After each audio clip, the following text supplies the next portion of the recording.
JimmerJohnSmith and the Five Goblins. Once upon a time in the wonderfully corrupt kingdom of California there lived a man named JimmerJohnSmith, or Jimmer, for short. Jimmer was the strongest man alive, being able to crush boulders like nothing.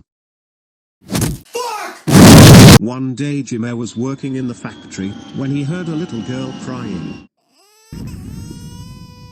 What the fuck? Jimmer, being the nice guy that he is, tried to ignore the small child, but the crying and screaming continued.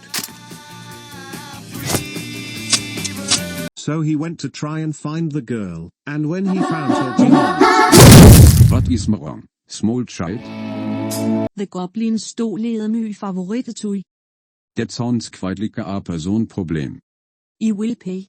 Jimmer was immediately interested since his government-issued factory job only pays $2 an hour. Sound good, wem are diesem goblins? The girl, excited to actually get her toy back, says. Mundpik. Knowing that this trip will be long and dangerous, Jimmer plans his route accordingly. The next day Jimmer sets off on his travels early in the morning, and passes many people on his trip, as he is still close to civilization. The next day Jimmer wakes up in a dumpster ready to journey once more. He passes the 7-Eleven, but not before purchasing the most heroic of vigors, a big gulp. Due to the sheer amount of sugar and caffeine that is inside of the drink, Jimmer reconsiders sleeping and decides it would be more fruitful to continue. During the night, Jimmer is ambushed by a goblin, but due to his sheer muscle and strength, Jimmer turns around and breaks the goblin's skull in a single blow. Knowing that he may be attacked more often during the night, Jimmer decides to sleep inside of a burnt military Humvee from the Civil War. Waking up the next day, Jimmer heads out and finally reaches the Red Road in the mid-afternoon. Jimmer's progress was halted by a sign that read, "Beware goblins." As soon as Jimmer finished the sentence, a goblin poked him in the shoulder and said, Jimmer furrowed his brow. Who you think you is? The goblin jeered.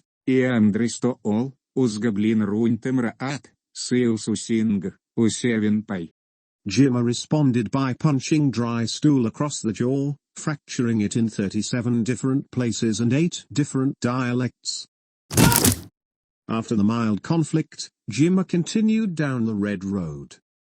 After many hours, Dry Stool came back to consciousness and fled to tell the other goblins. Jimmer continued down the path, but not before being intercepted by another gang of goblins. Jimmer was getting tired of interruptions and was ready to spill goblin blood. A goblin shouted, Hey big G-Lone over here, I got a whole crew. Now what's yas gonna do? You Sam's going to kiss all of yes. A goblin approached Jimmer and said, Och ja, you want fratarme? The goblin then kicked Jimmer in his calf, leaving a small bruise. Jimmer then picked up the goblin and folded him in half and chucked him into the surrounding goblins. The other goblins then charged at Jimmer and began to kick the crap out of his shins. Jimmer punched a hole through one of the goblins, then grabbed the corpse of the folded goblin and smashed him into a charging goblin. Then he promptly elbowed the gut of one of the downed goblins, rupturing the goblin's liver. Dry Stool, who was watching from afar, saw that the tides weren't in his favor, so he looked around for a weapon and found a staple gun, and stapled Jimmer in the head. Jimmer awoke in a dimly lit cave with the sound of drips coming from the distance.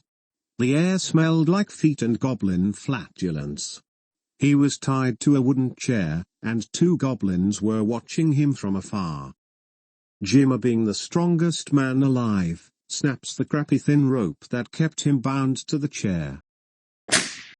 Unfortunately, he didn't see Dry Stool, who was waiting behind him as he sliced his chest with a butter knife.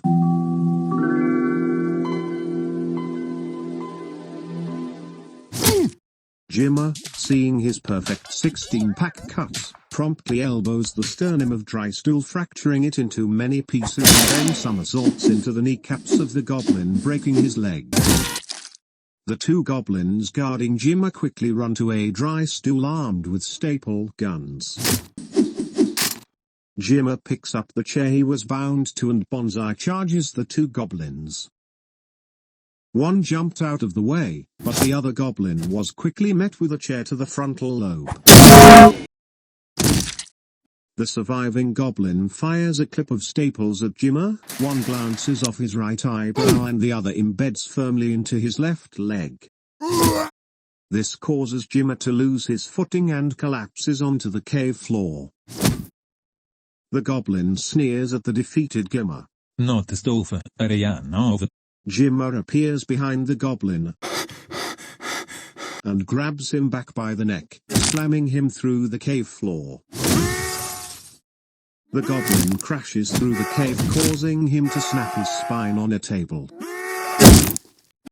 The newly formed goblin-sized crater in the floor reveals to Jimmer the hidden vault containing millions of dollars and the toy that once belonged to the girl. After cleaning out the vault, Jimmer began his journey back.